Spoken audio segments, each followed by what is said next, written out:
Gracias y paz a vosotros, hermanos, de parte de nuestro amado Padre Celestial y su Hijo Jesucristo. Reciban un cordial abrazo de parte del Ministerio de la Palabra. Hoy traemos un mensaje sobre lo que es ir y predicar el Evangelio. Vamos a poner esto en manos de nuestro amado Padre para que su rúa llegue a nuestros corazones y nos dé el discernimiento para poder nosotros ser evangelizadores, ser predicadores y ser esos enviados del Señor para llevar las buenas nuevas a nuestros hermanos necesitados. Gracias, Padre amado, por la comisión que nos has dado. En el nombre de Cristo Jesús. Amén. Proverbios 11, 30-31 nos dice: el fruto del justo es árbol de vida, y el que gana almas es sabio. Lógicamente nadie gana almas, solo Dios es el que las salva. Nosotros no podemos salvar personas, pero sí somos el vehículo que Dios utiliza para salvar a las personas. A través de esa enseñanza vamos a entender el por qué somos nosotros ese vehículo utilizado por Dios para realizar sus planes y sus propósitos.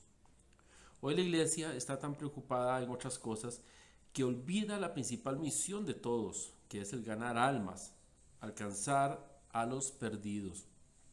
Tristemente, los altos jerarcas de las iglesias están más preocupados en hablar de éxito, de conquistas, de victorias y de grandezas, pero el mensaje que Jesucristo nos dejó fue el de ser pescadores de hombres, no luminarias de trajes finos, no de escenarios deslumbrantes, no de grandes propiedades o viajes en aviones propios.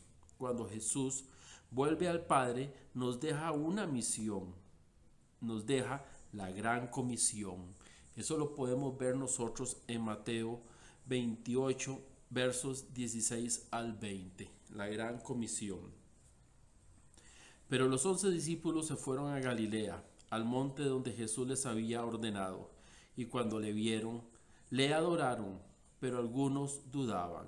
Y Jesús se acercó y les habló diciendo: toda potestad me es dada en el cielo y en la tierra. Por tanto, id y haced discípulos a todas las naciones, bautizándolos en el nombre del Padre, y del Hijo, y del Espíritu Santo, enseñándoles que guarden todas las cosas que os he mandado, y he aquí, yo estoy con vosotros todos los días hasta el fin del mundo. Amén.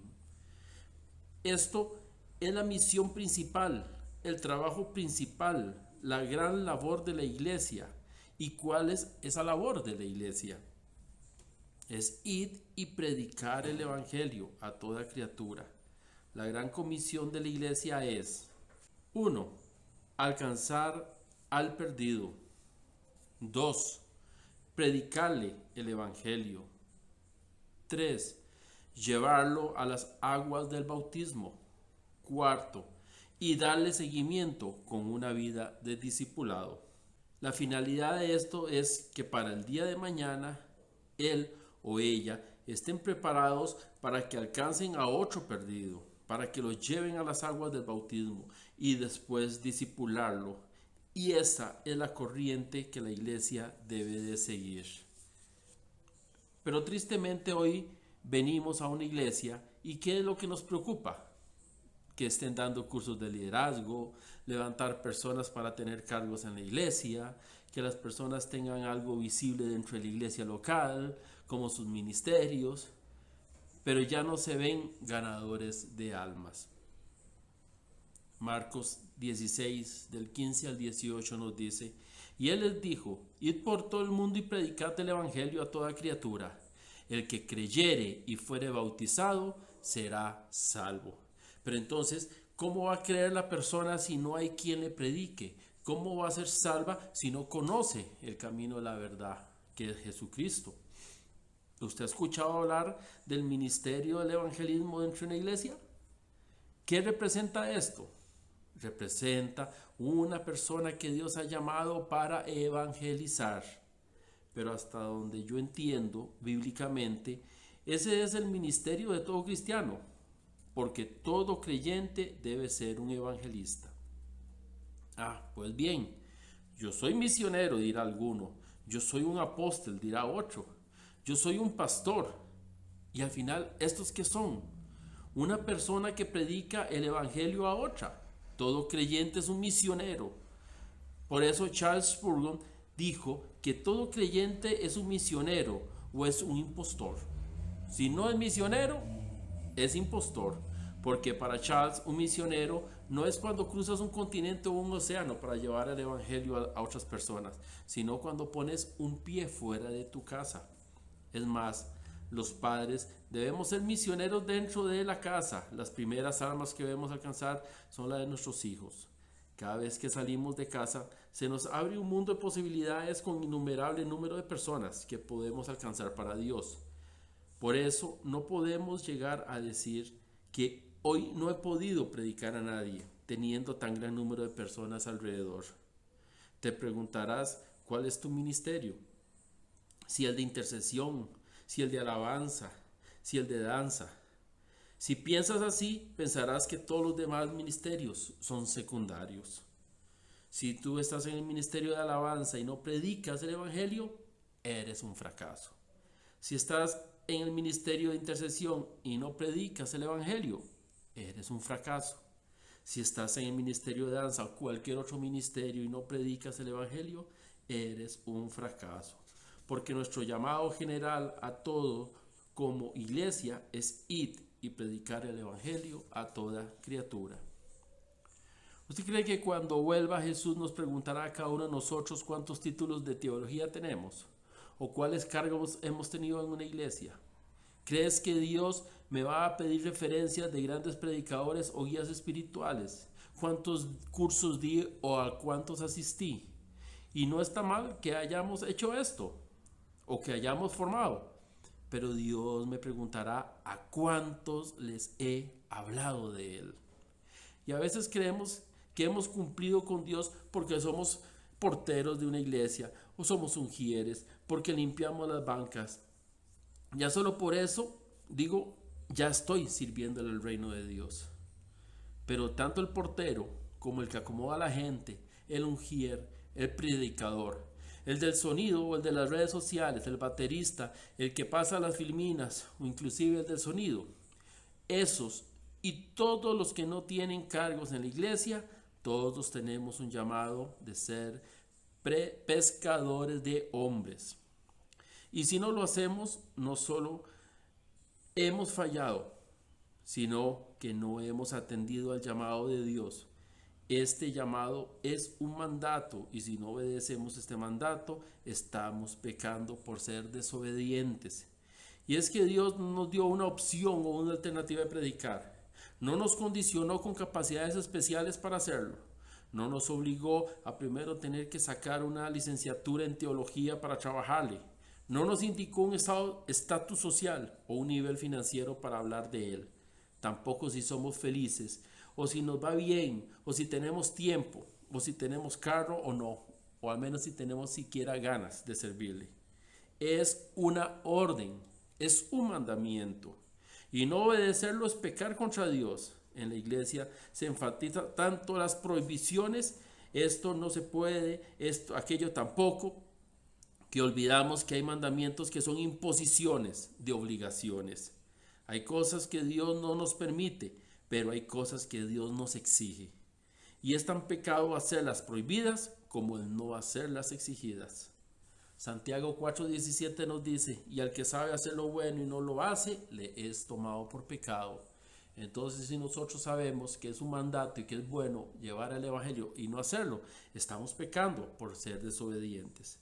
Muchas iglesias y ministerios se sienten en paz haciendo obras sociales, dan de comer al necesitado, los visten, los sacan de las calles, los ponen en casa, pero no se preocupan de su salvación. Entonces, todo lo hecho no vale la pena. Y no es que la obra social no sea importante hacerla, porque el fin es el evangelio y su responsabilidad es evangelizar. El médico, ¿cuál es la responsabilidad? El de curar a las personas. El bombero, su responsabilidad es apagar el incendio y liberar a las personas del peligro del fuego. El de la iglesia, su responsabilidad es predicar el evangelio a los perdidos. No hay ganador de almas si no hay amor por las almas. No hay ganador de almas si no hay pasión por las almas. Si no siento compasión por los perdidos, si no siento dolor por los que están perdidos, si no sufro porque están perdidos, no me voy a mover a evangelizar. Lo que mueve los pies de un evangelista no es la remuneración, porque esa alma no te va a dar dinero. No es mucho más gratificante que un salario el saber que un alma pasó de las tinieblas a la luz admirable y que yo fui ese vehículo para salvar el alma. Sí, la gloria es de Dios, pero me usó a mí, a este siervo inútil, a este frágil vaso de barro, para manifestar toda su gloria y poder, para salvar a un alma. Pero esto no va a nacer en nuestro corazón si no amamos. Si quieres ser pastor para que todos te vean en un púlpito, si quieres ser del ministerio de alabanza para que te vean tus dotes artísticos, nada de eso sirve. Porque ser evangelista es un trabajo que nadie ve, hermanos. Solo eres tú y la calle. La motivación es el amor, el ver que están perdidos y Dios me está utilizando para que me salven. Para que se salven. Pablo sufrió heridas, latigazos, la cárcel. Esto nos haría tirar a nosotros la toalla. Hay personas que evangelizan un mes y se cansan. Hay otras que dan de comer a indigentes y se cansan. ¿Por qué? Porque no ven frutos, tiran la toalla. Pablo lo perseguían, lo encarcelaron, naufragó y nunca dejó de hacer la obra. Tuvo abundancia así como también gran necesidad. Tuvo inclusive que trabajar y siempre siguió la obra de evangelización. Entonces, ¿qué movía a Pablo? No era el dinero, no era la fama. Lo que movía a Pablo era el amor.